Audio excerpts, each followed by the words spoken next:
দেখুন, বাংলার মানুষ যেভাবে বাংলার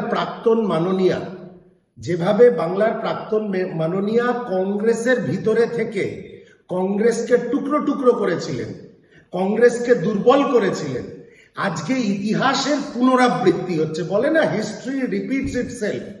আজকে তৃণমূলের একজন প্রাক্তনী, যিনি বাংলার নতুন ক্যাপ্টেন, তিনি আজকে বাইরের থেকে সেই তৃণমূলকে দুর্বল করছেন।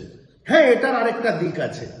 আরেকটা নতুন তৃণমূলের যদি উদ্ভাবনা করা যায় এই বাংলার মাটিতে, তাহলে কংগ্রেস সহ ধর্ম নিরপেক্ষ প্রগতিশীল শক্তিগুলোকে বিজেপির আইডিওলজি অনুযায়ী দাবিয়ে রাখা যাবে।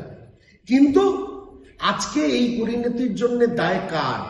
এই বাংলার আজকে মমতা বন্দ্যোপাধ্যায়ের পরিণতির জন্য একমাত্র মমতা বন্দ্যোপাধ্যায় দায়ী। যেভাবে তিনি কংগ্রেসকে টুকরো টুকরো করেছেন, কংগ্রেসের রক্তক্ষরণ ঘটিয়েছিলেন, ঠিক একইভাবে ওনার প্রাক্তন শিষ্য আজকে বাংলার মুখ্যমন্ত্রী তৃণমূলের বাইরে গিয়ে তৃণমূলকে টুকরো টুকরো করছেন। নতুন কৌশল হতে পারে যে কংগ্রেসকে আটকাও, ধর্মনিরপেক্ষ প্রগতিশীল শক্তিগুলোকে আটকাও, তৃণমূলকে নতুন মোড়কে বাঁচিয়ে রাখো। কিন্তু পুরনো তৃণমূল, কিন্তু মমতা বন্দ্যোপাধ্যায়ের তৃণমূল কিন্তু আর রইল না। এর জন্য একমাত্র দায়ী মমতা বন্দ্যোপাধ্যায়ের দেখানো স্বার্থপরতা, রাজনৈতিক স্বার্থপরতা, রাজনৈতিক ভিন্ডিকটিভনেস, পলিটিক্যাল ভিন্ডিকটিভনেস।